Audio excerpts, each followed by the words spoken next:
अमली होकर धरे ध्यान, गिरही होकर कथे ज्ञान, साधु होकर कर कूट भग, तो कहे कबीर ये तीनों ठग।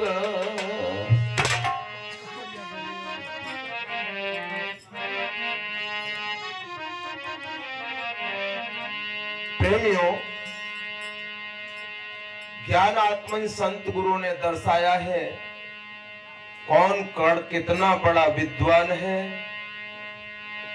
कितना अच्छा गायक है, कितने ऊंचे मंच पर बैठ जाता है, कितने ऊंचे मंच से बोलता है, ये मायने नहीं रखता। मायने रखता है वो आचरण में कितना है। कितना भी बड़ा वक्ता है, बहुत सुंदर उसका ज्ञान है, लेकिन अगर आचरण में जीरो है तो साहब कबीर के लिए वो चोर है, नीच है, दुष्ट है।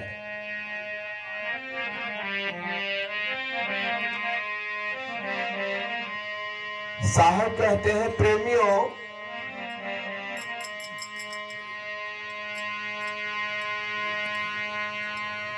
ज्ञान आत्मन संत गुरु दिन रात चिल्लाते हैं, जीव गायन में ठहर जाता है, वादन में ठहर जाता है, लेकिन आचरण में नहीं ठहरता। सोचनीय विषय है प्रेमियों। एक बच्चे ने पूछ ही लिया, गुरुजी पाखंड इतनी तेजी से कैसे फैल जाता है और सत्संग की महिमा क्यों जीव नहीं जान पाता है। प्रेमियों, मुझे एक छोटी सी बात याद आ रही है। यही विकल्प एक राजा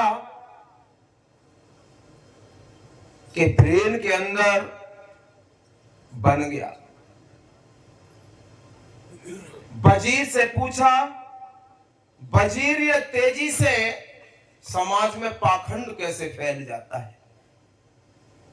वजीर ने कहा, राजन, मुझे समय और धन, रुपया दोनों चाहिए। राजा ने कहा, समय कितना चाहिए? 1 महीने का चाहिए। रुपया कितना चाहिए? 1 लाख चाहिए। राजा ने रुपया और समय दोनों वजीर को उपलब्ध करा दिए। प्रेमियों, वजीर रुपया और समय दोनों को प्राप्त करके वजीर एक जूता बनाने वाले कारीगर के पास पहुंचा। जाकर के जूता बनाने वाले कारीगर से बोला। कारीगर ने कहा, आओ सरकार, मेरी दुकान पर अगर आप आए, आपका स्वागत है, बैठो। कैसे आना हुआ? वजीर साहब ने कहा, कारीगर साहब जूते बनवाने थे। तो बोलो, आदेश करो, नाप दो, कोई नंबर बताओ। वजीर साहब ने कहा, नंबर तो हमारे पास कोई है नहीं, ना कोई नाप है। हम तो ये कहें कि इतना बड़े बड़े जूते बना दो। कारीगर ने कहा, इतना बड़ा? इतना बड़ा तो कोई फर्मा भी नहीं है हमारे पास, कोई डाई भी नहीं है। यहाँ नंबर के हिसाब से जूते बनते हैं, और इतना बड़ा जूता तो कौन पहनेगा? बोले, हमें इतने बड़े ही जूते बनवाने हैं। और प्रेमियों, वजीर साहब ने कहा, जितना धनराशि तुम्हें चाहिए, चाहे डाई बनवाओ, जितना खर्चा हो, लेकिन हमें चाहिए इतने बड़े बड़े। कारीगर ने फीता डाल करके इतना बड़े जूते का नाप ले लिया और बता दिया, इतनी कीमत लगेगी। प्रेमियों, उतने ही बड़े साइज के कारीगर ने जूते बना करके तैयार कर दिए। वजीर साहब को सूचना दी गई, तुम्हारे जूते तैयार हो गए। वजीर साहब ने कहा एक एक जूते पर 5-5 हजार के हीरे और लगा दो। इतने बड़े बड़े जूतों पर 5-5 हजार के हीरे लगा दिए गए। प्रेमियों, एक जूता रात के 2 बजे मस्जिद के अंदर फेंक दिया गया और एक जूता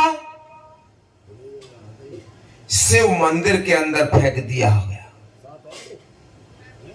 प्रेमियों, जब मस्जिद का पुजारी सुबह को जल्दी जगता है, जब वो जगा तो उसने देखा हो इतना बड़ा जूता किसी मानव का तो है नहीं है, इसका मतलब यहां अल्लाह आए थे और अल्लाह का ही इतना बड़ा जूता हो सकता है। ये तो जूता अल्लाह का है। और उसके पेट में एकदम ये कि दिन निकले मैं सभी को बताऊं हमारी मस्जिद इतनी पवित्र है, अल्लाह आए। और इतना बड़ा जूता इंसान का तो हो ही नहीं सकता। और सुबह होते होते तो पूरे नगर में शोर हो गया कि मस्जिद के अंदर अल्लाह आए और एक जूती उनकी रह गई। सभी बोले ये तो झूठ है, देखो तो इतनी बड़ी जूती किसी इंसान की तो होती नहीं, इतनी बड़ी तो ठीक अल्लाह ही की है। और पूरे नगर में शोर हो गया। उधर प्रेमियों मंदिर का पुजारी जगा। जब मंदिर का पुजारी जगा उसने देखा तो एक जूती, उसने कहा इतनी बड़ी जूती किसी इंसान की तो है ही नहीं, जरूर परमात्मा का आना हुआ है और ये जूती परमात्मा की है। प्रेमियों, उधर भी पूरी बस्ती में परमात्मा की जूती, उधर अल्लाह की जूती। राजा साहब के पास खबर पहुंची, जूती को राज दरबार में मंगाया गया और दोनों जूतियों को, हाँ भाई बिल्कुल ठीक बात है, ये हमने यहां भेदभाव कर रखा है कि अल्लाह और परमात्मा दो हैं, ये एक ही है। एक जूती यहां रह गई है, एक जूती वहां रह गई है एक ही। दृढ़ कर लिया गया प्रेमियों, और राजा ने सिंहासन पर जूतियों को सजा दिया गया कि अल्लाह की और परमात्मा की जूती। खूब प्रचार प्रसार हुआ। वजीर साहब से पूछा गया, वजीर साहब आपने जवाब हमें नहीं दिया का पाखंड। तो उन्होंने कहा ये जूती मैंने बनवाई है राजा साहब। बोले बिल्कुल झूठ है, इतनी बड़ी जूती तुमने क्यों बनवाई? कि अब मैंने इसीलिए बनवाई है, पाखंड ऐसे ही फैलता है समाज में। प्रेमियों, पाखंड का खंडन करने के लिए साहब कबीर को जाना जाता है। और पाखंड के खंडन के साथ साथ जीव मूल में स्थापित होगा, उतनी नाप तोल होगी। मैं देखता हूं कहनी में कहना और रहनी में रहना। जो कहनी में लंबी लंबी बड़ी बड़ी बातें और कानून कायदे बनाते हैं, वो करनी में जीरो पाए जाते हैं। मुझे अभी अभी मंच से एलाउ हुआ है कि साहब कबीर ने सत्य को कहने में कभी हिचकिचाई नहीं। मैं दिल से कहता हूं कि आज इस मंच से अगर मैं सही बात कह दूं ना, जो पगड़ी बांध करके बहुत बड़े बड़े विद्वान बैठे हैं ना यहाँ, जमीन में धस जाएंगे, वादा करता हूं। नहीं चाहता मैं ऐसा। सांच कहूं जग मारन धावे, झूठे न जग पतिहाना। साधु जी देखत जग बोराना। ऐसा लगता है, साहब कहते हैं कि संसार पागल हो गया है, बोरा गया, झूठी बात के पीछे पड़ा है। मेरी किसी से दुश्मनी तो नहीं है, कोई किसी भूखंड का केस तो नहीं चल रहा है।